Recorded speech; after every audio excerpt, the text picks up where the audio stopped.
Philippians chapter 4 verse 13. என்னை பலப்படுத்துகிற கிறிஸ்துவினாலே எல்லாவற்றையும் செய்ய எனக்கு பலன் உண்டு. എന്നെ ശക്തനാക്കുന്നവൻ മുഖാന്തരം ഞാൻ സകലത്തിലും മതിയാകുന്നു.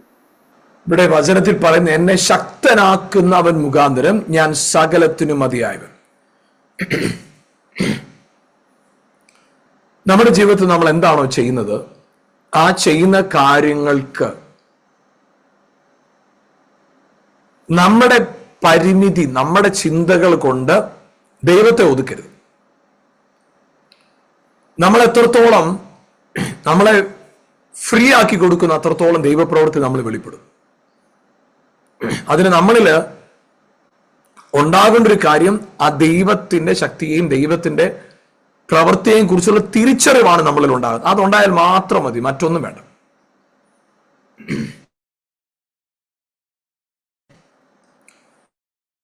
നമുക്കിവിടെ വചനത്തിൽ കാണുന്നൊരു കാര്യം, എന്നെ ശക്തനാക്കുന്നവൻ മുഖാന്തരം ഞാൻ സകലത്തിന് മതിയായവൻ. അതൊരു വലിയ കാര്യമാണ്, വലിയൊരു മർമ്മം. അതായത് കർത്താവ് നമ്മളെ മാറ്റി നിർത്തിയിട്ട് എല്ലാ പ്രവൃത്തിയും കൂടെ കർത്താവ് ചെയ്യാനല്ല ആഗ്രഹിക്കുന്നത്. കാരണം കർത്താവ് ഇന്ന് എന്താ ചെയ്യുന്നതെന്നറിയോ? വചനത്തിലെ 2 സ്ഥലത്ത് ഇങ്ങനെ കാര്യം എഴുതിയിട്ടുണ്ട്. ഉൽപ്പത്തി പുസ്തകം 2-ാം അധ്യായത്തിന്റെ 2-ാം വാക്യത്തിൽ താൻ ചെയ്യുന്ന സകല പ്രവൃത്തിയിൽ നിന്ന് നിവൃത്തനായി. എന്നാൽ എബ്രായ ലേഖനം അതിന്റെ 1-ാം അധ്യായത്തിൽ കാണുന്ന ഇങ്ങനെയാണ്, കർത്താവ് ക്രൂശിൽ മരിച്ചു ഉയർത്തതിനു ശേഷം കർത്താവ് പറഞ്ഞു, നീ എന്റെ വലതുഭാഗത്ത് ശത്രുക്കളെ കീഴടക്കോളം നീ എന്റെ വലതുഭാഗത്ത് ഇരിക്കാനാ പറഞ്ഞു, ജോലി ചെയ്യാനല്ല പറഞ്ഞു. അപ്പൊ കർത്താവ് അവധിയില്ല, കർത്താവ് റെസ്റ്റില്ല. അതുപോലെ തന്നെ പിതാവും റെസ്റ്റിലാണ്, സ്വസ്ഥതയിലാണ് എന്ന് എബ്രായ ലേഖനം. നമുക്ക് ആ വാക്യങ്ങൾ വായിച്ചു അല്ലെ? നിങ്ങൾക്ക് ഞാൻ ഇങ്ങനെ പറഞ്ഞു പോകുമ്പോൾ അറിയാവുന്നവർക്കറിയാം, അല്ലാത്തവർക്ക് ഒരു കൺഫ്യൂഷൻ ഉണ്ടാകണം. അതുകൊണ്ട് വായിച്ചു പോവാം അല്ലെ? നമുക്ക്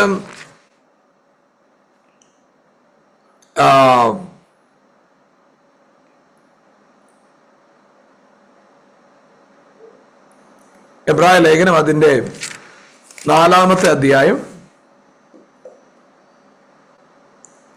4-ാം വാക്യം, 3-ാം വാക്യം 4-ാം വാക്യം. എബ്രായ ലേഖനം ഹീബ്രു ചാപ്റ്റർ 4 വേഴ്സ് 3 and 4. விசுவாசிகளாகிய நாமோ அந்த இளைப்பாறுதலில் பிரவேசிக்கிறோம்.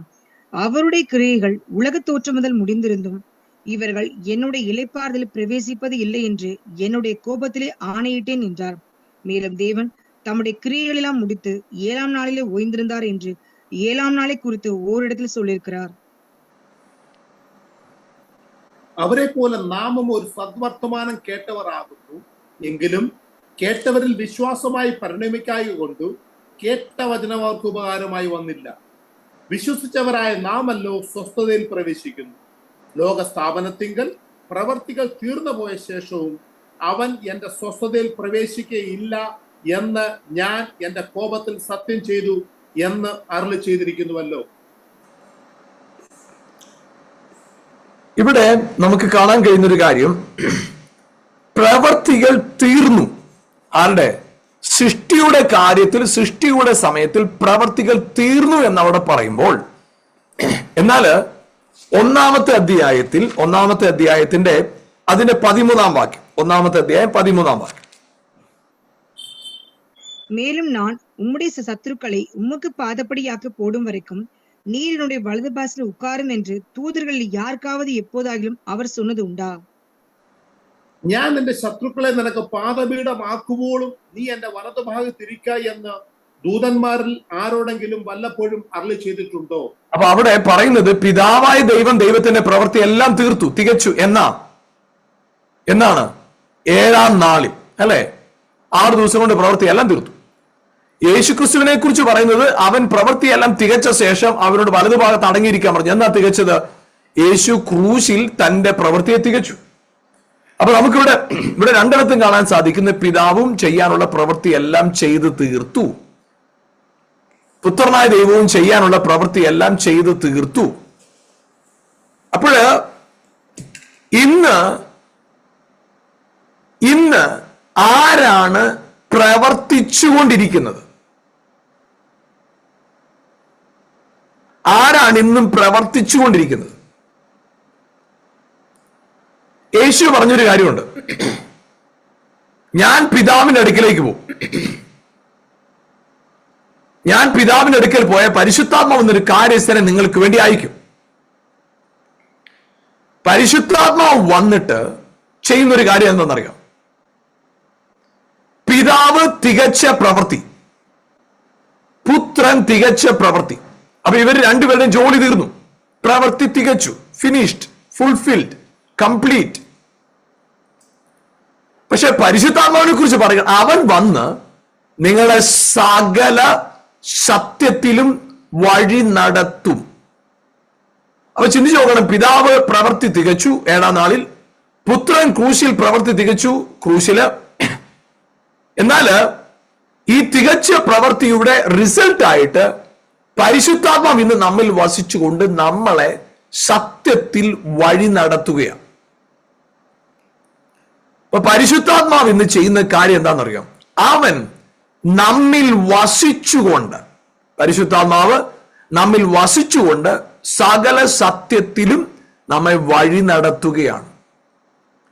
അപ്പോസ്തല പ്രവൃത്തി 1-ാം അധ്യായം 8-ാം വാക്യം വായിക്കാം. Acts chapter 1 verse 8. Book of Acts chapter 1 verse 8. Acts 1:8. பரிசுத்தாவி உங்களிடத்தில் வரும்போது நீங்கள் பலனடைந்து எருசலேமிலும் யூதேயா முழுவதிலும் சமாரியாவிலும் ഭൂമിயின் കടസി പര്യന്തം എനിക്ക് സാക്ഷികളായി ഇരുപ്പീர்கள் என்றார். എന്നാൽ പരിശുദ്ധാത്മാവ് നിങ്ങളുടെ മേൽ വരുമ്പോൾ നിങ്ങൾ ശക്തി ലഭിച്ചിട്ടു യെരുശലേമിലും യഹൂദയിലും എല്ലായിടത്തും ശമര്യയിലും ഭൂമിയുടെ അറ്റത്തോളം എന്റെ സാക്ഷികളാകും എന്ന് പറഞ്ഞു. അപ്പൊ നിങ്ങൾ ചിന്തിച്ചു നോക്കണം, ആ വാക്യം എങ്ങനെയാണ് എഴുതിയിരിക്കുന്നത്? പരിശുദ്ധാത്മാവ് നിങ്ങളുടെ മേൽ വരും, പരിശുദ്ധാത്മാവ് നിങ്ങളുടെ മേൽ വരും. പക്ഷെ സാക്ഷിയാകുന്ന പരിശുദ്ധാത്മാവല്ല, സാക്ഷിയാകുന്നത് നിങ്ങളാ. നിങ്ങൾ എന്റെ സാക്ഷിയാവും. ഈ പരിശുദ്ധാത്മാവ് നമ്മുടെ അകത്ത് വന്നു കഴിയുമ്പോൾ ആത്മാവ് ഇന്ന് ചിന്തിച്ചു നോക്കുക, പിതാവായ ദൈവം ദൈവത്തിന്റെ പ്രവൃത്തിയെ തികച്ചു. എന്താണ്? സൃഷ്ടിയുടെ പ്രവൃത്തിയെ തികച്ചു. പുത്രനായ ദൈവം രക്ഷയുടെ പ്രവൃത്തിയെ തികച്ചു. എന്നാൽ സൃഷ്ടിയെ സൂക്ഷിക്കാനായിട്ട് ദൈവം ഏൽപ്പിച്ചത് ആരെയാ? ആദമിനെ. എന്നാൽ രക്ഷ അപ്പൊ അവിടെ അത് കർത്താവ് പറഞ്ഞൊരു കാര്യം, 2 കാര്യങ്ങളാ. ഒന്ന്, സൃഷ്ടിയെ സൂക്ഷിക്കണം, വർദ്ധിക്കണം. ഇതെല്ലാം അവരുടെ റെസ്പോൺസിബിലിറ്റിയാണ്. നമ്മുടെ ജീവിതത്തിൽ കർത്താവ് തന്നിരിക്കുന്ന, അതായത് യേശുവിന്റെ മരണപുനരുത്ഥാനത്തോടുകൂടി തികച്ചതായ രക്ഷണ്യ പ്രവൃത്തിയുടെ കാവൽക്കാര്, അതിനെ സൂക്ഷിക്കേണ്ടവര്, അതിനെ പ്രഖ്യാപിക്കാനായിട്ട് കർത്താവ് തെരഞ്ഞെടുത്താക്കിയിരിക്കുന്നത് നിങ്ങളെ തന്നെയാണ്. അപ്പോ ഒന്നാമത്തെ ആദാമിനെ സൃഷ്ടിക്കപ്പെട്ട വസ്തുക്കളുടെ സൂക്ഷിപ്പുകാരനാക്കി വെച്ചപ്പോ ഇന്ന് നിങ്ങളെയും എന്നെയും കർത്താവ് എന്താ ചെയ്തിരിക്കുന്നറിയോ? കർത്താവ് നിങ്ങളെ എന്നെയും ആ രക്ഷയുടെ സൂക്ഷിപ്പുകാരെന്ന് പറഞ്ഞാൽ അതിനെ സൂക്ഷിച്ചു വെക്കാനല്ല, അതിനെ പ്രസ്താവിക്കുക എന്ന റെസ്പോൺസിബിലിറ്റി നമ്മളെ ഏൽപ്പിച്ചിരിക്കുക. അതായത് അതിനെ നിലനിർത്താൻ, അത് സുവിശേഷം മറ്റുള്ളവരോട് പറയാനായിട്ട് നമ്മളെ കർത്താവ് തെരഞ്ഞെടുത്തിരിക്കുക. അപ്പൊ അതിന് പരിശുദ്ധാത്മാവ് നമ്മിൽ വസിച്ചുകൊണ്ട് അവന്റെ പ്രവൃത്തി ചെയ്യുക. പരിശുദ്ധാത്മാവ് നമ്മിൽ വസിച്ചുകൊണ്ട് അവന്റെ പ്രവൃത്തി ചെയ്യുക. പരിശുദ്ധാത്മാവ് നമ്മിൽ വസിച്ചുകൊണ്ട് അവന്റെ പ്രവൃത്തി ചെയ്യുക. അപ്പൊ ഇത് നമ്മൾ മനസ്സിലാക്കേണ്ട ഒരു കാര്യം, നാം തികഞ്ഞവരാകുക. നമ്മളെ എന്തിനാണോ ദൈവം വിളിച്ചത് അത് ചെയ്യാനുള്ള പ്രാപ്തി നമ്മിലുണ്ട്. അപ്പൊ നമുക്ക് വായിക്കാം ഉൽപ്പത്തി പുസ്തകം അതിന്റെ 1-ാമത്തെ അധ്യായം 31-ാം വാക്യം. ഉൽപ്പത്തി പുസ്തകം 1-ാം അധ്യായം 31-ാം വാക്യം. ഉൽപ്പത്തി 1-ാം അധ്യായം 31-ാം വാക്യം. அப்பொழுது தேவன் தாம் உண்டாக்கின எல்லாவற்றையும் பார்த்தார், அது மிகவும் நன்றாய் இருந்தது. சாயங்காலமும் விடியற்காலமாகி 6ஆம் നാൾ ആയിற்று. താൻ ഉണ്ടാക്കിയതിനെ ഒക്കെയും ദൈവം നോക്കി, അത് എത്രയും നല്ലത് എന്ന് കണ്ടു. സന്ധ്യയായി ഉഷസമായി 6ആം ദിവസം. ഇവിടെ വാക്യത്തിൽ പറയുന്നത് ദൈവം സൃഷ്ടിച്ച എല്ലാത്തിനും നോക്കിയിട്ട് God he himself commented about that. അതിനെക്കുറിച്ച് പറഞ്ഞ ഒരു കാര്യം ഇതാണ്, നല്ലത് എന്ന് ദൈവം കണ്ടു. ഏതിനെ? ആ 5 ദിവസത്തെ സൃഷ്ടി നല്ലത് എന്ന് കണ്ടു. എന്നാൽ 6-ാം ദിവസത്തെ കുറിച്ച് പറഞ്ഞ് ഏറ്റവും നല്ലതെന്ന് കണ്ടു. എന്ന് പറഞ്ഞാൽ അതിനെക്കുറിച്ച് അതിന്റെ ഭാഷ ഇതിൽ നമ്മൾ പരിശോധിച്ചു കഴിഞ്ഞാൽ മനസ്സിലാക്കാൻ ഇറ്റ് വാസ് പെർഫെക്റ്റ് എന്ന, ഇറ്റ് വാസ് പെർഫെക്റ്റ്. പക്ഷെ 2-ാം അധ്യായം 18-ാം വാക്യം വായിക്കാം. Chapter 2 verse 18. பின்பு தேவனாகிய கர்த்தர் மனுஷன் தனிமையாய் இருப்பது நல்லதல்ல, ஏற்ற துணையை அவனுக்கு உண்டாக்குவேன் என்றார். അനന്തരം യഹോവയായ ദൈവം മനുഷ്യൻ ഏകനായിരിക്കുന്നത് നന്നല്ല, ഞാൻ അവന് തക്കതായ ഒരു തുണ ഉണ്ടാക്കി കൊടുക്കും എന്ന് അരുളി ചെയ്തു. അപ്പൊ ഉൽപ്പത്തി 1:31 നല്ലതെന്ന് കണ്ടവൻ, പെർഫെക്റ്റ് എന്ന് കണ്ടവൻ, ആ ദൈവം പറയുകയാണ് 2:18 പറയുക, മനുഷ്യൻ ഏകനായിരിക്കുന്നത് നല്ലതല്ല എന്ന് കണ്ടു. മനുഷ്യൻ ഏകനായിരിക്കുന്നത് നല്ലതല്ല എന്ന് കണ്ടു. അപ്പോൾ ബാക്കിയെല്ലാം ഇതുവരെ ഉള്ളതെല്ലാം നല്ലത് നല്ലത് നല്ലതെന്ന് പറഞ്ഞ കർത്താവ് ഇവിടെ പറയുക നല്ലതല്ല എന്ന് കണ്ടു, നല്ലതല്ല എന്ന് കണ്ടു. എന്താണ് പ്രശ്നം? മനുഷ്യൻ ഏകനായിരിക്കുന്നത് നല്ലതല്ല. അപ്പൊ അവിടെ അങ്ങനെയാണെങ്കിൽ ഉൽപ്പത്തി 1:31 ഓൾ തിങ്സ് വാസ് പെർഫെക്റ്റ് എന്നാണ് മീനിങ് വരുന്നതെങ്കിൽ ഉൽപ്പത്തി 2:18 എന്താ മനസ്സിലാക്കേണ്ടത്? It was not perfect. Man was not perfect. He himself, അവൻ ഒറ്റയ്ക്ക് നിൽക്കും, അവൻ പെർഫെക്റ്റ് അല്ല, പെർഫെക്റ്റ് അല്ല. ഇപ്പൊ കർത്താവ് എന്ത് പറഞ്ഞു? അവന് തക്കതായ ഒരു തുണയെ കൊടുക്കുമെന്ന് കർത്താവ് പറഞ്ഞു. എല്ലാത്തിനും നല്ലതെന്ന് കണ്ടവനായ കർത്താവ് മനുഷ്യൻ ഏകനായിരിക്കുന്നത് നല്ലതല്ല എന്ന് കണ്ട് അവന് തക്കതായ ഒരു തുണയെ ഒരുക്കിക്കൊണ്ടുവരിക. കർത്താവ് തുണ. എന്നിട്ട് കർത്താവ് ചെയ്ത കാര്യം എന്താ? അവന് ഗാഢനിദ്ര വരുത്തി, നല്ല ഉറക്കം കൊടുത്തു, ഗാഢനിദ്ര. ആ ഗാഢനിദ്രയുടെ എൻഡില് അവിടെ വചനം എങ്ങനെയാണ് എഴുതിയിരിക്കുന്നത്? അവന്റെ അസ്ഥിയിൽ ഒന്നിനെ എടുത്ത് സ്ത്രീയെ സൃഷ്ടിച്ചിട്ട് മനുഷ്യന്റെ മുമ്പിൽ കൊണ്ടുപോയി നിർത്തി. മനുഷ്യൻ പറഞ്ഞു, ഇത് എന്റെ അസ്ഥിക്ക് അസ്ഥിയും എന്റെ മാംസത്തിന് മാംസവും. അപ്പൊ അവിടെ ഏറ്റവും നല്ലത് എന്ന് കണ്ടവനായ ദൈവം നല്ലതല്ല, മനുഷ്യൻ ഏകനായിരിക്കുന്നത് നല്ലതല്ല എന്ന് കണ്ടിട്ട് അവന് തക്കതായ ഒരു തുണയെ കൊടുത്തു, തക്ക തുണ. അപ്പോൾ അങ്ങനെയാണെങ്കിൽ മനുഷ്യൻ എപ്പോഴാണ് പെർഫെക്റ്റ് ആകുന്നത്? തക്ക തുണ. അതായത് ആദമും ഹവയും എപ്പോഴാണോ ഒന്നിച്ചു നിൽക്കുന്നത് അവിടെയാണ് പെർഫെക്ഷൻ. പിശാചിന് ഒരു കാര്യം നന്നായിട്ടറിയാം, ഇവരെ ഇംപെർഫെക്റ്റ് ആക്കണമെങ്കിൽ ഇവർ നമുക്ക് ഒരു 1-2 വാക്യം കൂടെ വായിച്ചിട്ട് അപ്പൊ നിങ്ങൾക്കത് മനസ്സിലാവും. ഉൽപ്പത്തി പുസ്തകം 1-ാം 26-ാം വാക്യം വായിക്കും. 26-ാം വാക്യം, ഉൽപ്പത്തി 1:26. பின்பு தேவன் நமது சாயலாகவும் நமது ரூபத்தின்படியையும் மனுஷனை உண்டாக்குவோமாக, அவர்கள் சமுத்திரத்தின் மற்றங்களையும் ஆகாயத்து பறவைகளையும் மிருக ஜீவன்களையும் பூமி அனைத்தையும் பூமி மேல் ஊறும் சகல பிராணிகளையும் ആളക്കടവர்கள் என்றார். അനന്തരം ദൈവം നാം നമ്മുടെ സ്വരൂപത്തിൽ നമ്മുടെ സാദൃശ്യപ്രകാരം മനുഷ്യനെ ഉണ്ടാക്കുക, അവർ സമുദ്രത്തിലുള്ള മത്സ്യത്തിന്മേലും ആകാശത്തുള്ള പർവ്വജാതിന്മേലും മൃഗങ്ങളിന്മേലും സർവഭൂമിയിന്മേലും ഭൂമിയിൽ ഇഴയുന്ന എല്ലാ ഇഴജാതിയിന്മേലും വാഴട്ടെ എന്ന് കൽപ്പിച്ചു. 28-ാം വാക്യം, 28. ദൈവം അവരെ അനുഗ്രഹിച്ചു, നിങ്ങൾ സന്താനപുഷ്ടിയുള്ളവരായി പെരുകി ഭൂമിയിൽ നിറഞ്ഞ് അതിനെ അടക്കി സമുദ്രത്തിലെ മത്സ്യത്തിന്മേലും ആകാശത്തിലെ പർവ്വജാതിന്മേലും സകല ഭൂചര ജന്തുവിന്മേലും വാഴുവീൻ എന്ന് അവരോട് കൽപ്പിച്ചു. ഇവിടെ നമുക്ക് കാണാൻ സാധിക്കുന്ന കാര്യം, നിങ്ങൾ ആ വാക്യങ്ങളെ ശ്രദ്ധിക്കണമേ. ഞാൻ ആ 26-ാം വാക്യം നിങ്ങളുടെ ശ്രദ്ധയിലേക്ക് കൊണ്ടുവരിക. അവിടെ പറയുന്നത് അനന്തരം ദൈവം നാം നമ്മുടെ സ്വരൂപത്തിലും നമ്മുടെ സാദൃശ്യത്തിലും മനുഷ്യരെ എന്നല്ല, മനുഷ്യനെ, ഏകവചനം. എന്നാൽ അടുത്ത് പറയുന്നത് എന്താണെന്നറിയോ? അവനെന്നല്ല അവർ. അവിടെ മാറി.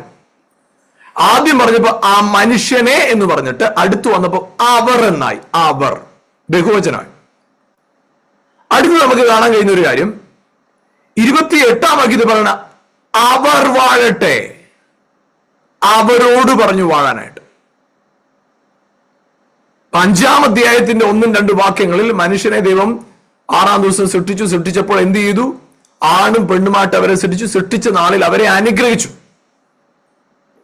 അപ്പൊ അവിടെ എല്ലാം കാണാൻ സാധിക്കുന്ന ഒരു കാര്യം, ആദം വൺ പേഴ്സണാ, ഒറ്റ വ്യക്തിയായിട്ടാ പറയുന്നത്. പക്ഷെ പറയുമ്പോൾ അവർ എന്നാ പറയുന്നത്. അവൻ അവർ, മനുഷ്യൻ അവർ. അപ്പൊ അങ്ങനെയാണെങ്കിൽ Eve was not perfect without Adam. Adam was not perfect without Eve. When they stand together, there only the perfect will of God will activate. The perfect power and authority of God will activate. So, പിശാചിന് ഇത് നന്നായിട്ട് അറിയാം. നിങ്ങൾ കഴിഞ്ഞ ദിവസം നിങ്ങൾ കേട്ടല്ലോ, imperfection എന്ന് പറയുന്നതിനെ കുറിച്ച് നമ്മൾ കഴിഞ്ഞ ദിവസം കേൾക്കാത്തവർ ഇന്ന് കേൾക്കുന്ന പെട്ടെന്ന് മനസ്സിലാക്കാനായിട്ട് ഞാൻ ഒരു ഉദാഹരണം പറയാം. കഴിഞ്ഞ ദിവസം പറഞ്ഞ ഉദാഹരണമാണ്. എന്റെ കയ്യിലിരിക്കുന്നത് ഒരു പേനയാണ്. ഈ പേന ഞാൻ എഴുതാൻ ഉപയോഗിക്കുമ്പോൾ ഇത് തലതിരിച്ച് പിടിച്ചു കഴിഞ്ഞാൽ ഇതെന്താകത്തില്ല, ഇത് പ്രയോജനപ്പെടത്തില്ല. അപ്പോ ഈ പേന പെർഫെക്റ്റ് അല്ലാത്തത് കൊണ്ടല്ല എഴുതാത്തത്, പേന പെർഫെക്റ്റ് അല്ലാത്തത് കൊണ്ടല്ല പേപ്പറിൽ അക്ഷരങ്ങൾ തെളിയാത്തത്, പേന പൊസിഷൻ തെറ്റി പിടിച്ചുകൊണ്ടാണ്. ഇതുപോലെ തന്നെയാണ് നിങ്ങൾ നല്ലപോലെ ചിന്തിക്കണേ. God create Lucifer. God create Lucifer. നിങ്ങൾ നല്ലപോലെ ശ്രദ്ധിക്കുന്നുണ്ട്, ഞാൻ വാക്ക് ശ്രദ്ധിക്കണേ. God create Lucifer, but Lucifer create evil. നിങ്ങളോട് ആരെങ്കിലും ചോദിക്കുക പിശാചിനെ ആരാ ഉണ്ടാക്കിയെന്ന് വെച്ചാൽ മറുപടി പറഞ്ഞാൽ പിശാചിനെ ദൈവം അല്ല സൃഷ്ടിച്ചത്, പിശാചിനെ സൃഷ്ടിച്ചത് ലൂസിഫറാണ്. നിങ്ങൾക്ക് മനസ്സിലായോ? നിങ്ങൾക്ക് നിങ്ങളുടെ എക്സ്പ്രഷൻ നിങ്ങൾക്ക്, അതായത് നിങ്ങൾ ഒന്നുകൂടെ ഞാൻ പറയാമേ. അതായത് ദൈവം ലൂസിഫറിനെ സൃഷ്ടിച്ചു. Lucifer was the creation of God. ദൈവമാണ് ലൂസിഫറിനെ സൃഷ്ടിച്ചു. ലൂസിഫർ എന്ന വാക്കിന് അർത്ഥം തന്നെ ലൈറ്റ് ഹോൾഡർ എന്നാണ്. അതായത് ദൈവത്തിന്റെ ആർക്ക് ഏഞ്ചൽസ് മിഖായേൽ, ഗബ്രിയേൽ, ലൂസിഫർ. ഈ നമുക്കറിയാം ഗബ്രിയേൽ എന്ന് പറയുന്ന ദൂതൻ മെസ്സഞ്ചേഴ്സിന്റെ ലീഡറാണ്. ഗബ്രിയേൽ ഫൈറ്റേഴ്സിന്റെ ലീഡറാണ്. എന്നാൽ ലൂസിഫർ വർഷിപ്പിന്റെ ലീഡറാണ്. അപ്പൊ ദൈവം ലൂസിഫറിനെ സൃഷ്ടിച്ചു, ലൂസിഫർ ഏഞ്ചലിനെ സൃഷ്ടിച്ചു. പക്ഷെ അവന്റെ ചിന്ത കൊണ്ട് അവന്റെ അകത്ത് ഈവിളിനെ ക്രിയേറ്റ് ചെയ്തു. ഈവിൾ. അപ്പൊ ഈവിളിനെ സൃഷ്ടിച്ചത്, സൈറ്റാനെ സൃഷ്ടിച്ചത് ദൈവമല്ല, ലൂസിഫർ. എന്ന് പറഞ്ഞാൽ അതിനെ കുറച്ചുകൂടെ നന്നായിട്ട് പറയാം, ദൈവം സൃഷ്ടിച്ചത് ലൂസിഫറിനെയാണ്, ദൈവം സൃഷ്ടിച്ചത് സൈത്താനെ അല്ല, സാത്താനെ അല്ല, പിശാചിനെ അല്ല. പക്ഷേ ദൈവം സൃഷ്ടിച്ച ലൂസിഫർ ചിന്തകൾ കൊണ്ട് ആരായിട്ട് മാറി? സൈറ്റാനായിട്ട്, ഈവിളായിട്ട് മാറി. അപ്പൊ പിശാചിനറിയാം, even though I am a perfect creation, but when I move my position I will be imperfect. I will be അല്ല, അവൻ അങ്ങനെ അന്ന് ചിന്തിച്ചില്ല, നന്നാകുമെന്ന് പറഞ്ഞ് ചെയ്തതാ. പക്ഷെ അവൻ അറിഞ്ഞു, ഇവൻ ഈ പാപം ചെയ്യുന്നതോടുകൂടെ അവനൊരു കാര്യം തിരിച്ചറിഞ്ഞു. ദൈവത്തിൽ നിന്ന് അഹങ്കാരത്തിന്റെ ചിന്ത, നമ്മൾ യെശയ്യാവിന്റെ പുസ്തകം 14:14 വായിച്ചു. അവൻ ആ ചിന്തയോടുകൂടെ എന്ത് സംഭവിച്ചു? അവൻ ദൈവത്തിൽ നിന്ന് പ്രാപിച്ചിരുന്ന പെർഫെക്ഷൻ നഷ്ടപ്പെടുത്തി. എങ്ങനെയാണ്? അവന്റെ മാനുഫാക്ചറിങ് ഡിഫക്റ്റ് അല്ല കേട്ടോ, മാനുഫാക്ചർ ചെയ്തിരിക്കുന്നത് പെർഫെക്റ്റ് ആയിട്ടാണ്. പക്ഷെ ആറ്റിറ്റ്യൂഡിൽ ഹി വാസ് റോങ്. സോ അവൻ ആരായിട്ട് മാറി? അവൻ ദോഷമുള്ളവനായിട്ട് മാറി. അപ്പോഴ് ആ ലൂസിഫറിനറിയാം, എപ്പോഴാണോ പൊസിഷൻ തെറ്റുന്നത് അവിടെ ഇംപെർഫെക്ഷൻ ഉണ്ടാവും. ഇത് തിരിച്ചറിഞ്ഞവനായ ലൂസിഫർ ആദമും ഹവ്വയും 2 പേരോടുമല്ല സംസാരിച്ചത്, ഹവ്വയോട് ചോദിച്ചു, ഇവിടെ എന്തെങ്കിലും റെസ്ട്രിക്ഷൻസ് ഉണ്ടോ, എന്തെങ്കിലും ഈ തോട്ടത്തിൽ എന്തെങ്കിലും ടേംസ് ആൻഡ് കണ്ടീഷൻസ് ഉണ്ടോ എന്ന് ചോദിച്ചു. അപ്പോൾ ഹവ്വ പറഞ്ഞു കൊടുത്തു, ഈ തോട്ടത്തിലെ നടുവിലെ നന്മ തിന്മകളുടെ അറിവിന്റെ വൃക്ഷഫലം തിന്നാൻ പെർമിഷൻ ഞങ്ങൾക്കില്ല. അപ്പോഴ് ചിന്തിച്ചു നോക്കുക, ഇവിടെ വചനത്തിൽ എഴുതിയിരിക്കുന്നത് പറിച്ചു തിന്നു, പറിച്ചു തിന്നു. ഇത് ഹവ്വ തിന്നു, ഹവ്വ കഴിച്ചു. ഇത് ആദമിനും കൊടുത്തു, അവനും കഴിച്ചു. ഇവിടെ നമുക്ക് മനസ്സിലാക്കേണ്ട ഒരു കാര്യം, ഹവ്വ തന്റെ ഡിസിഷൻ മേക്കിങ്ങില്, അവന്റെ ഡിസിഷനില് ഹവ്വ എന്ത് ചെയ്തില്ല, പെർഫെക്റ്റ് ആകാനായിട്ടുള്ള സൗകര്യം ഒരുക്കിയില്ല. അതായത് ആദമുമായിട്ടൊരു കൗൺസിലിംഗ് നടത്തിയില്ല, ആദമുമായിട്ടൊരു ഡിസ്കഷൻ. കാരണം അവര് പെർഫെക്റ്റ് ആകുന്നത് അവർ ഒരുമിച്ച് നിൽക്കുമ്പോൾ. പക്ഷേ അവിടെ ഒരു അബദ്ധം പറ്റി, ഒറ്റയ്ക്ക് നിന്നു, വീണുപോയി.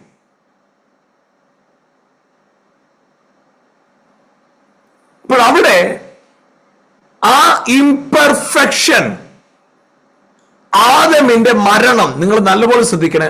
Adam was dead, Adam died, Adam മരിച്ചു.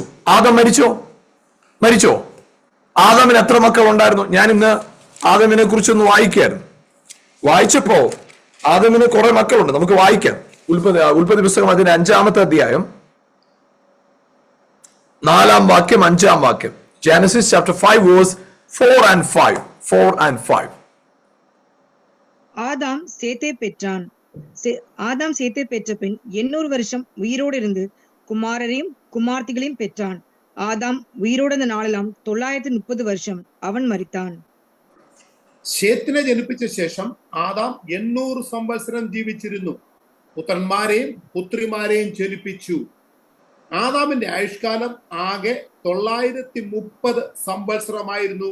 പിന്നെ അവൻ മരിച്ചു. ശേത്തിനെ ജനിപ്പിച്ച ശേഷം, ശേത്തിനെ കുറിച്ച് പറഞ്ഞിരിക്കുന്നത് എന്താണെന്നറിയാവോ? ശേത്തിനെ കുറിച്ച് പറഞ്ഞിരിക്കുന്നത് ആദാം, ശേത്തിനെ കുറിച്ച് പറഞ്ഞിരിക്കുന്നത് 3-ാം വാക്യം. ആദമിന് 130 വയസ്സായപ്പോൾ അവൻ തന്റെ സാദൃശ്യത്തിൽ തന്റെ സ്വരൂപത്തിൽ ഒരു മകനെ ജനിപ്പിച്ചു, അവന് ശേത്ത് എന്ന് പേരിട്ടു.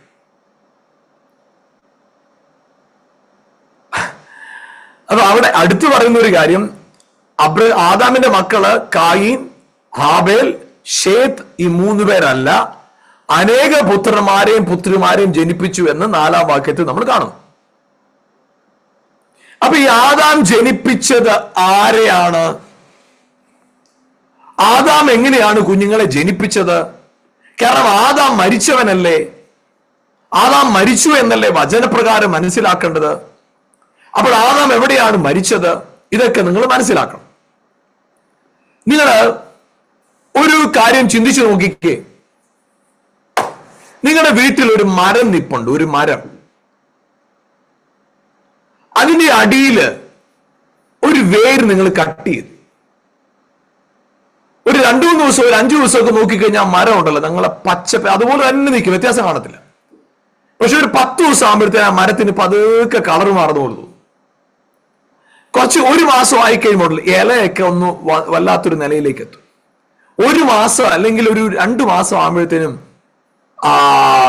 ആ മരം പതുക്കെ ഉണങ്ങി തുടങ്ങും. കുറച്ച് കഴിയുമ്പോഴത്തേനും അത് കംപ്ലീറ്റ്ലി അത് ഉണങ്ങി, ഒന്നുകിൽ മറിഞ്ഞ് താഴെ വീഴും, ഇല്ലെങ്കിൽ ഉണങ്ങി അത് ഫലമില്ലാതായി തീരും. അപ്പൊ എന്താ സംഭവിച്ചത്? മരത്തിന് തടി അവിടെ നിപ്പുണ്ട്, പക്ഷെ അതിന്റെ വേര് മുറിക്കപ്പെട്ടു. ആ വേര് മുറിക്കപ്പെട്ടത് കൊണ്ട് കുറച്ച് കഴിയുമ്പോ ഈ മരം ഓട്ടോമാറ്റിക്കായിട്ട് ഉണങ്ങിപ്പോകും. ഇവിടെ ആദം മരിച്ചു. നമുക്ക് വായിക്കാം, യോഹന്നാന്റെ സുവിശേഷം 6-ാം അധ്യായം 63-ാം വാക്യത്തിന്റെ ആദ്യത്തെ സെന്റൻസ് മാത്രം വായിച്ചാൽ മതി, സമയമില്ലാത്തതുകൊണ്ടാണ്. യോഹന്നാൻ 6-ന്റെ 663 ஆவியே உயிர்ப்பிக்கிறது, மாம்சமானது ஒன்றுக்கும் உதவாது. ജീവിപ്പിക്കുന്നത് ആത്മാവാകുന്നു, മാംസം ഒന്നിനും ഉപകരിക്കുന്നില്ല. ജീവിപ്പിക്കുന്നത് ആത്മാവാകുന്നു. ഓക്കെ, 2 കൊരിന്ത്യർ 3-ാം അധ്യായം 6-ാം വാക്യം. 2 Corinthians chapter 3 verse 6. 2 Corinthians chapter 3 verse 6. எங்களால் ஏதாகிலும் ஆகும் என்பது போல ஒன்றை யோசிக்கிறதுக்கு நாங்கள் எங்களாலே தகுதியானவர்கள் அல்ல, எங்களுடைய தகுதி தேவனால் உண்டாயிருக்கிறது. 2 Corinthians 3:6. അവൻ ഞങ്ങളെ പുതിയ നിയമത്തിന്റെ ശുശ്രൂഷന്മാരാക്കുവാൻ പ്രാപ്തരാക്കി. അക്ഷരത്തിന്റെ ശുശ്രൂഷന്മാരല്ല, ആത്മാവിന്റെ ശുശ്രൂഷന്മാരത്രേ. അക്ഷരം കൊല്ലുന്നു, ആത്മാവോ ജീവിപ്പിക്കുന്നു.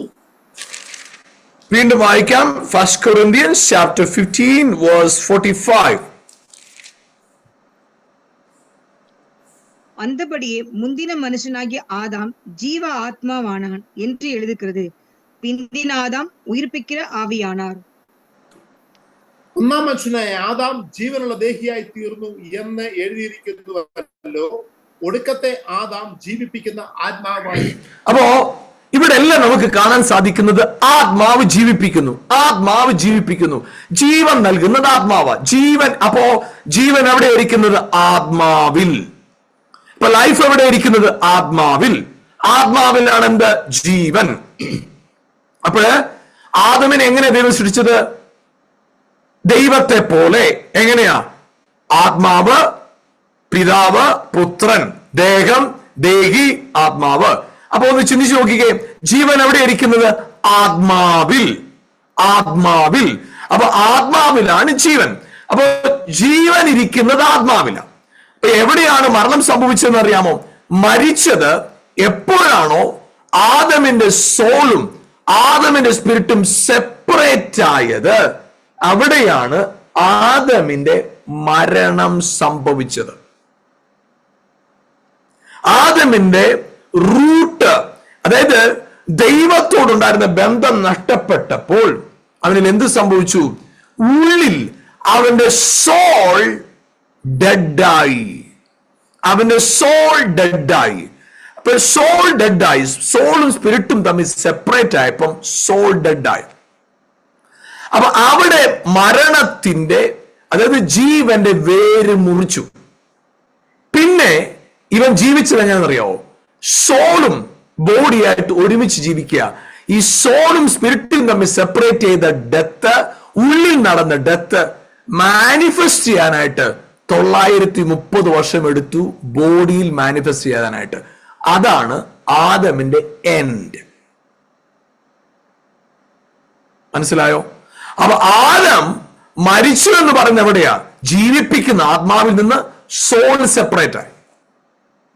ആത്മാവിനെ നടത്തപ്പെട്ടുകൊണ്ടിരുന്ന ആദം, അവൻ ഇപ്പോൾ ആത്മാവിലല്ല നടക്കുന്നത്. അവൻ സ്വന്തം ജഡപ്രകാരം, സ്വന്തം ചിന്തകൾക്കനുസരിച്ച്, സ്വന്തം ആലോചനയ്ക്കനുസരിച്ച് തന്റെ കാര്യങ്ങൾ നടത്താൻ തുടങ്ങി. അവിടെ അവനിൽ എന്ത് സംഭവിച്ചു? സോൾ ഡെഡായി. Soul death. സോൾ, അവന്റെ സ്പിരിച്വൽ ഡെത്ത് എന്ന് അതിനെ പറയാൻ സാധ്യമല്ല.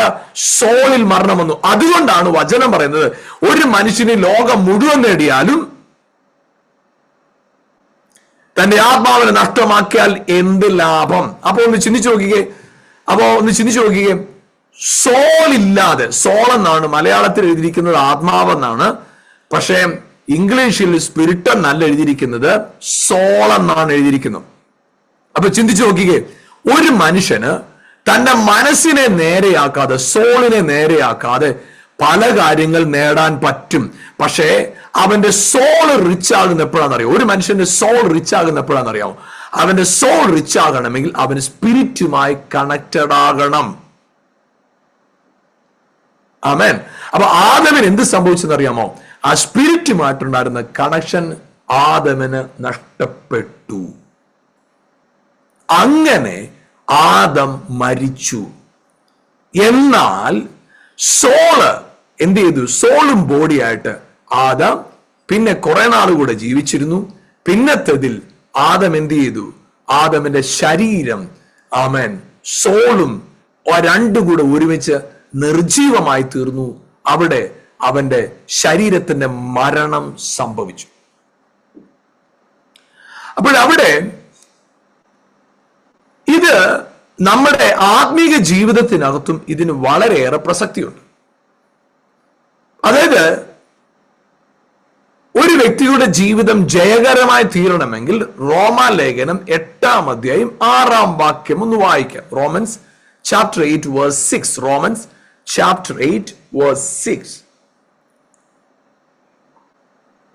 മാംസ ചിന്തയും മരണം, ആവിயின் ചിന്തയോ ജീവനും സമാധാനമോ. ജഡത്തിന്റെ ചിന്ത മരണം, ആത്മാവിന്റെ ചിന്തയോ ജീവനും സമാധാനവും തന്നെ. അപ്പോഴ് ആദമിന്റെ ആദ്യത്തെ മരണം എങ്ങനെ സംഭവിച്ചത്? ജഡത്തിന്റെ ചിന്തയിൽ ആദം മരിച്ചു. ജഡപ്രകാരം ചിന്തിക്കാൻ തുടങ്ങിയ സ്ഥലത്ത് ആദം മരിച്ചു. ആത്മാവിന്റെ ചിന്ത വരുന്നിടത്ത് എന്താണ്? ജീവനും സമാധാനവും. ആമേൻ, ഹല്ലേലൂയ. അപ്പോൾ അതായത് ഇവിടെ രണ്ട് കാര്യത്തെ നിങ്ങൾ ശ്രദ്ധിക്കണം. അതായത് ദൈവവചനം ആത്മാവ് ജീവിപ്പിക്കുന്നു, ആത്മാവ് എന്നൊക്കെ നമ്മൾ വായിച്ചല്ലോ. അപ്പോ എന്താണ് ആത്മാവ്? ദൈവം സംസാരിക്കുന്ന വചനം, ദൈവവചനം ആത്മാവാ. ദൈവവചനം എന്തിനെ തരും? ജീവനെ തരും. എന്നാൽ പിശാചിന്റെ വചനം എന്ത് തരും? മരണത്തെ കൊണ്ടുവരും. ഇത് രണ്ടും നമ്മൾ വ്യത്യാസം എന്താന്ന് മനസ്സിലാക്കണമെങ്കിൽ നമുക്ക് സമയമില്ലാത്തതുകൊണ്ട് ഞാൻ വാക്യങ്ങളെ വായിക്കുന്നില്ല, പറയാം, നിങ്ങൾക്ക് അപ്പോൾ തന്നെ മനസ്സിലാകും. കാരണം പലവട്ടം നമ്മൾ ഈ പറയുന്ന വാക്യം കേട്ടിട്ടുള്ളതുകൊണ്ട്. യേശു പറഞ്ഞൊരു കാര്യം ഇതാണ്: സത്യം നിങ്ങൾ അറിയും, സത്യം നിങ്ങളെ സ്വതന്ത്രരാക്കും. അപ്പൊ അവര് പറഞ്ഞു, ഞങ്ങൾക്ക് ഒരു പിതാവേ ഉള്ളൂ, അത് അബ്രഹാമാണ് എന്നൊക്കെ. അതിന് 33-ാമത്തെ വാക്യത്തിൽ പറയുന്നു. അവിടെ ഒരു വലിയ വാദഗതി ഉണ്ടായി. അതിന്റെ 8-ാമത്തെയും അപ്പോ യോഹന്നാന്റെ സുവിശേഷം 8-ാമത്തെയും 41-ാം വാക്യത്തിൽ അവർ പറയാണ് ദൈവമാണ് ഞങ്ങളുടെ പിതാവ് എന്നൊക്കെ പറയാം. അവിടെ ദൈവം പറഞ്ഞൊരു കാര്യമുണ്ട്, കർത്താവ് യേശു പറഞ്ഞൊരു കാര്യമുണ്ട്. നിങ്ങളുടെ പിതാവ് ചെയ്യുന്നതിന് നിങ്ങൾ ചെയ്തുകൊണ്ടിരിക്കുക. നിങ്ങളുടെ പിതാവ് ആരാ? പിശാചാണ് നിങ്ങളുടെ പിതാവ്. അവൻ ആരാ? ഭോഷ്കിന്റെ അപ്പനുമാ. ഭോഷ്ക് പറയുന്നവന്റെ അപ്പനാ. എന്നിട്ട് 10-ാം വാക്യത്തിൽ പറയാണ്, 10-ാം അധ്യായത്തിന്റെ 10-ാം വാക്യം, യോഹന്നാൻ 10:10 പറയാ, കള്ളൻ വരുന്നത് മോഷ്ടിക്കാനും അറുക്കാനും മുട്ടിക്കാനും. അത് ഇംഗ്ലീഷില് മലയാളത്തിൽ ആ പരിഭാഷയിൽ എന്തോ ഒരു ചെറിയൊരു പ്രയാസമുണ്ട്. കറക്റ്റ് ആയിട്ട് പറഞ്ഞാൽ സ്റ്റീൽ, കിൽ ആൻഡ് ഡിസ്ട്രോയ്. സത്യം ജീവിപ്പിക്കുന്നെങ്കിൽ ആമേൻ, നുണ, ഭോഷ്ക് മരിപ്പിക്കുന്നു, കൊല്ലുന്നു. പിശാച് എന്ത് ചെയ്യുന്നറിയാമോ? സത്യം പറഞ്ഞ് ജീവിപ്പിക്കുന്ന ആത്മാവിൽ നിന്ന് വഴിതെറ്റിപ്പിച്ച് നുണ പറഞ്ഞ് കൊല്ലുന്ന ഒരു ആത്മാവിലേക്ക് അവരെ ഡീവിയേറ്റ് ചെയ്തു, അവരെ വഴിതിരിച്ചു വിട്ടു. അവിടെയാണ് എന്ത് സംഭവിച്ചത്? ആദമിൽ മരണം സംഭവിച്ചത്. മരണം എവിടെ? ദൈവവചനത്തെക്കാൾ നമുക്കറിയാം. പിശാച് പറഞ്ഞു, ഈ പഴം നിങ്ങൾ മരിക്കയില്ല നിശ്ചയം എന്നാ പിശാച് പറഞ്ഞു. അപ്പൊ നുണ വിശ്വസിച്ചപ്പോൾ ഡെത്ത് വന്നു, സത്യം വിശ്വസിച്ചപ്പോൾ എന്തു വന്നു? ലൈഫ് വന്നു. അപ്പോൾ അങ്ങനെയാണ് ആ നുണ പറഞ്ഞ് നിങ്ങൾ ദൈവത്തെ പോലെ ആകുമെന്ന ഫോഷ്ക് പറഞ്ഞ് സാത്താൻ മനുഷ്യരെ കൊന്നുകളഞ്ഞു, മനുഷ്യരെ മരിപ്പിച്ചു. അപ്പോൾ യേശു വന്നിട്ട് എന്താ പറഞ്ഞെന്നറിയാം? യേശു വന്നിട്ട് പറഞ്ഞൊരു കാര്യം ഇതേ ഉള്ളൂ: അവനെ കൈക്കൊണ്ട് അവന്റെ നാമത്തിൽ വിശ്വസിക്കുന്ന ഏവർക്കും ദൈവത്തിന്റെ മക്കളാകാൻ അധികാരം ലഭിച്ചു. അപ്പോഴ് അവിടെ നിങ്ങൾ മനസ്സിലാക്കേണ്ട ഒരു കാര്യം, പാപം ചെയ്ത മനുഷ്യൻ മരിക്കുന്നു, അവൻ മരിച്ചുകൊണ്ടിരിക്കുക. ഇവിടെ പറയുകയാണ്, അവനെ കൈക്കൊണ്ട് അവന്റെ നാമത്തിൽ വിശ്വസിക്കുന്ന ഏവർക്കും ദൈവ മക്കളാകാൻ അധികാരം. ദൈവത്തിന്റെ മക്കളാകണം എന്ത് ചെയ്യണം? അവനെ കൈക്കൊണ്ട് അവന്റെ നാമത്തെ വിശ്വസിക്കണം, യേശുവിന്റെ നാമത്തെ വിശ്വസിക്കണം. അപ്പൊ ഇവിടെ നമുക്ക് മനസ്സിലാക്കേണ്ട ഒരു കാര്യം, നമ്മള് വചനത്തെ കുറിച്ച് യോഹന്നാന്റെ സുവിശേഷം 1-ാം അധ്യായത്തിന്റെ 14-ാം വാക്യത്തിൽ പറയുന്നത്, വചനം ജഡമായി തീർന്ന് നമ്മുടെ മേൽ പാർത്തു. 12-ാം വാക്യത്തിൽ പറയുന്നത് അവന്റെ പുത്രനെ കൈക്കൊള്ളാം എന്ന് പറഞ്ഞാൽ അവിടെ ഒറ്റ കാര്യമുള്ളൂ. ഇതുവരെ നിങ്ങൾ വിശ്വസിച്ചുകൊണ്ടിരുന്നത് മനുഷ്യന്റെ വാക്കിനെയാണ്, അത് നിന്നെ മരണത്തിലേക്ക് കൊണ്ടുപോയെങ്കിൽ എവിടെയാണോ ദൈവവചനം, അതായത് ദൈവവചനത്തെ നിങ്ങൾ വിശ്വസിക്കുന്നത്, ദൈവവചനത്തെ നിങ്ങൾ അംഗീകരിക്കുന്നത്, ആത്മാവ് ജീവിപ്പിക്കുന്നു.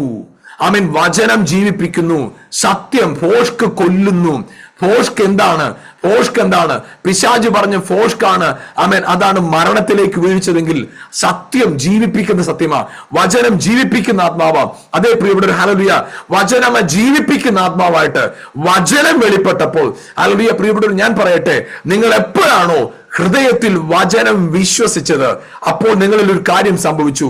നിങ്ങളുടെ സോളും നിങ്ങളുടെ സ്പിരിറ്റും ഒന്നായി. ഹല്ലേലൂയ. ദൈവത്തിന്റെ ആത്മാവും നിങ്ങളുടെ സോളും ഒന്നായി. ഇപ്പോൾ നിങ്ങളുടെ ഹല്ലേലൂയ, ഞാൻ നിങ്ങളൊരു കാര്യം പറയാം. നിങ്ങൾ എപ്പോഴാണോ ആ വചനത്തെ വിശ്വസിച്ചത്, സോളും ബോഡിയുമായിട്ട് വണ്ണസിലേക്ക്, സോളും സ്പിരിറ്റും വണ്ണായത്, ആത്മാവും ദേഹിയും ഒന്നായി ചേർന്നത്, പ്രിയപ്പെട്ടവർ ഞാൻ പറയട്ടെ, ആമേൻ, ആദാമിന്റെ മരണം, ഹല്ലേലൂയ, ആമേൻ, ആ സോളും സ്പിരിറ്റും തമ്മിൽ സെപ്പറേറ്റ് ചെയ്തപ്പം ആദാമിൽ മരണം സംഭവിച്ചു. എന്നാൽ ശരീരം മരിക്കാൻ നാളുകൾ എടുത്തു, അല്പസമയം എടുത്തെങ്കിൽ ഞാൻ പറയാം, ഹല്ലേലൂയ, അതുപോലെ തന്നെയാണ് നീ യേശുവിനെ വിശ്വസിച്ചപ്പോ നിന്റെ ആത്മാവും നിന്റെ സോളും, soul and spirit is one now. Hallelujah. അപ്പോൾ നിങ്ങൾ ഒന്നായി. നിങ്ങൾ ഒരു കാര്യം മാത്രം നിങ്ങൾ മനസ്സിലായാൽ മതി. ഹല്ലേലൂയ. അന്ന് ആദമിന്റെ അകത്ത് സംഭവിച്ച മരണം പുറത്ത് മരണമായി വെളിപ്പെടാനായിട്ട് നാളുകൾ എടുത്തെങ്കിൽ, ഹല്ലേലൂയ, നിങ്ങളുടെ അകത്ത് വന്ന ജീവൻ, യേശുവിനെ വിശ്വസിച്ചപ്പോൾ വന്ന ജീവൻ, അത് വെളിപ്പെടാനായിട്ട്, ശരീരത്തിൽ വെളിപ്പെടാനായിട്ട് അല്പസമയം എടുത്തെന്നിരിക്കാം. പക്ഷെ നിരാശപ്പെടരുത്. നിങ്ങളുടെ ശരീരത്തിൽ വെളിപ്പെടും, സൗഖ്യമായി വെളിപ്പെടും, ജീവനായി വെളിപ്പെടും, അത്ഭുതമായി വെളിപ്പെടും, അധികാരമായി വെളിപ്പെടും, ശക്തിയായി വെളിപ്പെടും, കൃപയായി വെളിപ്പെടും, അഭിഷേകമായി വെളിപ്പെടും, രോഗസൗഖ്യമായി വെളിപ്പെടും, ശുശ്രൂഷയായി വെളിപ്പെടും, ജയമായി വെളിപ്പെടും. ആമേൻ. ഹല്ലേലൂയ. അപ്പൊ നിങ്ങളൊരു കാര്യം മനസ്സിലാക്കണം, നിങ്ങളിൽ ശക്തിയുണ്ടെന്നേ. നിങ്ങളിൽ ശക്തിയുണ്ട്. ആരെങ്കിലും നിങ്ങളുടെ തലയിൽ കൈവയ്ക്കുമ്പോഴല്ല നിങ്ങളിലേക്ക് ശക്തി പ്രവഹിക്കുന്നത്. നിങ്ങളിൽ അഭിഷേകം ഇരിപ്പുണ്ട്. U are anointed. You are anointed. Hallelujah. You are anointed. You are anointed. നിങ്ങളുടെ വീട്ടിൽ ഒരു വില കൂടിയ വണ്ടി വാങ്ങിച്ചിട്ടത് കൊണ്ട് നിങ്ങൾക്ക് യാത്ര സുഖകരമാകത്തില്ല. ആ വാഹനം എപ്പോഴാണോ സ്റ്റാർട്ട് ചെയ്ത് നിങ്ങൾ ഉപയോഗിക്കുന്നത്, അപ്പോഴാണ് ഇത് പ്രയോജനകരമാകുന്നത്. നിങ്ങളുടെ അകത്ത് ജീവനുണ്ട്. എപ്പോഴാണോ നിങ്ങൾ അതിനെ ആക്ടിവേറ്റ് ചെയ്യുന്നത്, അത് നിങ്ങളുടെ ചുറ്റുപാടുകളെ മാറ്റിമറിക്കുന്നതായി മാറും, അത്ഭുതമായി മാറും. ഇന്ന് രാത്രി യേശുവിന്റെ നാമത്തിൽ പറയട്ടെ, നിങ്ങളെ സഹായിക്കുന്നവനല്ല ദൈവം, നിങ്ങളെ ശക്തീകരിക്കുന്നവനാ. നിങ്ങളെ കൊണ്ട് നിങ്ങൾ സഹായം വേണമെന്ന് പറയുന്നില്ലേ? കർത്താവിന് ഒരു കാര്യം പറയാനുള്ളൂ, ആമേൻ, മോനെ, ഞാൻ സഹായിക്കേണ്ട കാര്യമില്ലടാ, ഞാൻ നിന്നെ ശക്തീകരിച്ച് നിർത്തിയിരിക്കുക. ആ കാര്യത്തെ മറികടക്കുന്ന അഭിഷേകം നിന്റെ അകത്തിരിപ്പുണ്ട്. ആ രോഗസൗഖ്യത്തിന്റെ അഭിഷേകം നിന്റെ അകത്തിരിപ്പുണ്ട്. ഞാൻ ഇപ്പൊ വന്ന് പ്രത്യേകിച്ച് നിന്നെ കൈപിടിച്ച് ഉയർത്തേണ്ട കാര്യമില്ല. You are healed, you are blessed, you are powerful, you are anointed, you are extraordinary. Hallelujah. You are highly forward. നിങ്ങൾ കൃപയുള്ളവരാ, നിങ്ങൾ ദൈവ മഹത്വമുള്ളവരാ, നിങ്ങൾ ദൈവത്തിന്റെ അധികാരമുള്ളവരാ, നിങ്ങൾ ദൈവത്തിന്റെ സാന്നിധ്യമുള്ളവരാ. നിങ്ങൾ ഒന്നിനകത്തും പരാജയമല്ല. നിങ്ങൾ എല്ലായിടത്തും, എല്ലാ കാലത്തും, എല്ലാ സാഹചര്യങ്ങളും നിങ്ങൾ അഭിഷിക്തരാണ്, ശക്തന്മാരാണ്, ഉന്നതന്മാരാണ്, ബലവാന്മാരാണ്. ഹല്ലേലൂയ. യേശുവിന്റെ നാമത്തിൽ ഹല്ലേലൂയ. ഞാൻ പറയട്ടെ, ഇന്ന് നിങ്ങളെ സഹായിക്കാനായിട്ട് സ്വർഗം തുറന്ന് ദൈവം ഇറങ്ങി വരേണ്ട കാര്യമില്ല.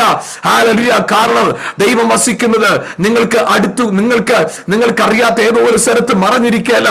ഇന്ന് ദൈവം വസിക്കുന്നത് പ്രാർത്ഥിക്കുന്ന നിങ്ങളുടെ അകത്താ.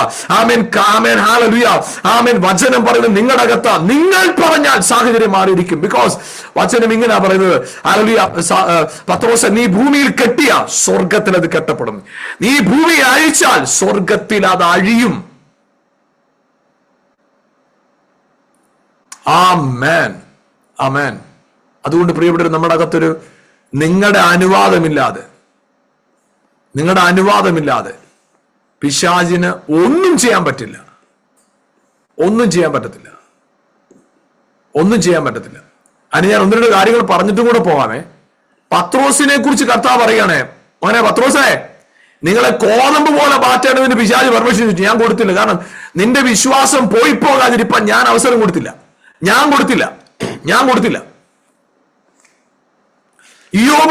ഇയ്യോബിന്റെ സമ്പത്തെല്ലാം നശിപ്പിക്കാനുണ്ട് പിശാച് എന്ന് ഇയ്യോബുണ്ട് ദൈവത്തോട് പെർമിഷൻ ചോദിച്ചിട്ട് വന്നാണ് ഇയ്യോബിന്റെ വസ്തുവകയിൽ കയറി തൊട്ടത്. പക്ഷേ എഫേസ്യ ലേഖനത്തിൽ 4-ാം അധ്യായത്തിൽ പറയുകയാണ്, നിങ്ങൾ പിശാചിന് ഇടം കൊടുക്കരുതെന്ന്. ഇനി ചോയ്സ് നിന്റെയാ, ഇത് ദൈവത്തിന്റെ കയ്യിലല്ല, നീ കൊടുക്കരുത്. ഇതുവരെ ദൈവത്തിന്റെ പെർമിഷൻ മേടിച്ചിട്ടാണ് നിന്നെ തൊട്ടുകൊണ്ടിരുന്നേ. പക്ഷെ ഇപ്പൊ പറയുകയാണ്, നീ പെർമിഷൻ കൊടുക്കും. കാരണം എന്താണെന്നറിയോ? നീ യേശുവിന്റെ രക്തത്താൽ വിലയ്ക്ക് വാങ്ങപ്പെട്ടവന്, നീ ഒരു പുതിയ സൃഷ്ടിയാ. നീ പറയാ, പിശാച് തൊട്ടുപോകരുത് എന്റെ തലമുറയെ, എന്റെ കുടുംബത്തെ, എന്റെ നന്മയെ, എന്റെ സ്വത്തിനെ, എന്റെ ആരോഗ്യത്തെ, എന്റെ ഭാവിയെ, എന്റെ ദർശനത്തെ തൊട്ടുപോകരുതെന്ന് പറഞ്ഞാൽ അതിനപ്പുറം കയറി വിരലനക്കാൻ, ചെറു വിരലനക്കാനുള്ള പവർ അവനില്ല.